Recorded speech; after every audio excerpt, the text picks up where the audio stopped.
നമുക്ക് ജിതിൻ നമ്മോടൊപ്പം ചേരുന്നുണ്ട്. ജിതിനോട് തന്നെ നമുക്ക് കൂടുതൽ കാര്യങ്ങൾ ചോദിക്കാം. ജിതിൻ, ഇന്ന് എന്തൊക്കെ സംവിധാനങ്ങളാണ് ഇന്ന് എത്തുന്നത്?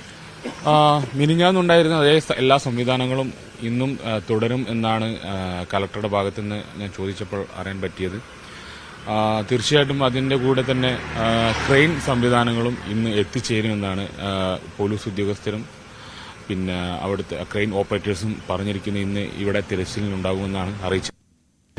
ഏത് സ്ഥലം കേന്ദ്രീകരിച്ചായിരിക്കും തെരച്ചിൽ? അങ്ങനെ എന്തെങ്കിലും മൽപ്പയോ ഉദ്യോഗസ്ഥരോ നമ്മളോട് പറഞ്ഞിരുന്നു?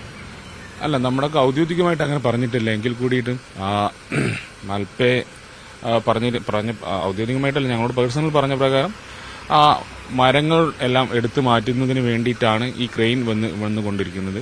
ഈ മരങ്ങളെല്ലാം എടുത്തു മാറ്റി ആ ചളി കുറച്ച് കൈകൊണ്ട് നീക്കം ചെയ്യാൻ പറ്റുന്നതെല്ലാം നീക്കം ചെയ്തു കഴിഞ്ഞാൽ വണ്ടി കാണുമെന്നാണ് അദ്ദേഹവും പ്രതീക്ഷിക്കുന്നത്. ഈ കയറ് കിട്ടിയ സ്ഥലത്താണോ ഇന്ന് തെരച്ചിൽ? അതെ, ആ ഭാഗത്ത് തന്നെയാണ് എല്ലാ സംവിധാനവും ഉപയോഗിച്ച് തെരച്ചിൽ ആരംഭിക്കുന്നതെന്നാണ് പറഞ്ഞത്. ഒരു മാസമാകുന്നു. നമ്മൾക്ക് ഇപ്പോഴും നേരത്തെ സൂചിപ്പിച്ച ആ ഒരു പ്രതീക്ഷ അത് തന്നെയാണല്ലോ. അതെ, ആ പ്രതീക്ഷ എന്ന് പറഞ്ഞാൽ അർജുന് എവിടെ എന്നുള്ളതിന്റെ ഒരു ഉത്തരമായിരിക്കും. ആ ഉത്തരമാണ് ആ പ്രതീക്ഷ. ആ ഉത്തരത്തിലേക്കാണ് അടുത്തുകൊണ്ടിരിക്കുന്നതാണ് മനസ്സിലാക്കുന്നത്. അതാണ് അശ്വതി, നമ്മൾ കഴിഞ്ഞ കുറേ ദിവസങ്ങളായി ചോദിക്കുന്ന ആ ചോദ്യം, അതിനുള്ള ഉത്തരം ഇന്ന് ലഭിക്കുമോ അത് തന്നെയാണ് അറിയേണ്ടത്. ഏറ്റവും പ്രധാനം അതാണ്. ഏതായാലും നിർണായകമായ രീതിയിലുള്ള തെരച്ചിലുകൾ തന്നെയാണ്. ആ നിർണായകമായ മണിക്കൂറുകളാണ് ഈ ശിരൂരിൽ ഓരോ ദിവസവും നമുക്ക് കാണാൻ സാധിക്കുന്നത്. ഏതായാലും ലോറി ഉടമ മനാഫ് കൂടി ചേരുന്നു. മനാഫ്, ഏതൊക്കെ രീതിയിലുള്ള തെരച്ചിലാണ് ഇന്ന് പറഞ്ഞിട്ടുള്ളത്? ഇന്ന് നിലവിലുണ്ടായിരുന്ന തെരച്ചിലുകളൊക്കെ അതേമാതിരി തന്നെ SDRF ഇന്നലെ കാർവാറിൽ തെരയണ ആ ലോറി പൊക്കിയെടുക്കുന്ന ആ സ്ഥലത്തുണ്ടായിരുന്ന ആളുകളായിട്ട് സംസാരിച്ചപ്പോൾ SDRFും NDRFും നേവിയും എല്ലാവരും സംയുക്തമായിട്ട് തന്നെയാണ് തെരയുക. പിന്നെ 3 ക്രെയിന് വരുന്നുണ്ട്. അത് ഇന്നലെ രാത്രി ആ കാർവാറിൽ നിന്ന് ആ ലോറി എടുത്ത് മാറ്റിയതിന് ശേഷം വരാനുള്ളൊരു ചെറിയൊരു കാലതാമസം ഉണ്ടാവും.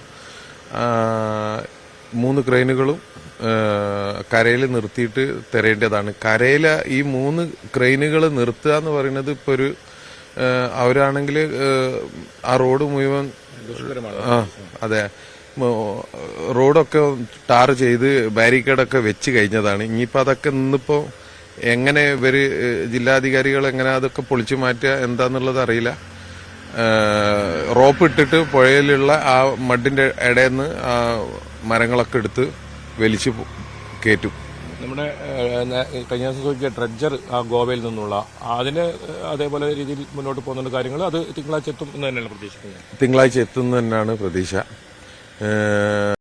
വെള്ളത്തിലൂടെയാണ് കൊണ്ടുവരുന്നതെന്നാണ് കേട്ടത്. തിങ്കളാഴ്ച അത് എത്തുന്നതിന് മുമ്പേ പല പണികളും എടുത്ത് ചെയ്യേണ്ടതുണ്ട് അവിടെ.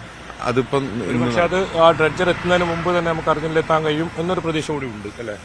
തീർച്ചയായിട്ടും അങ്ങനെ തന്നെയാണ് പ്രതീക്ഷിക്കുന്നത്. മരങ്ങൾ മാറ്റിക്കഴിഞ്ഞ് ആ കയറ് കണ്ട ഭാഗം ഇന്ന് ഒരുപാട് പ്രാവശ്യം പരിശോധിച്ചതിന് ശേഷം ലോറിയിലേക്ക് എത്താൻ പറ്റും.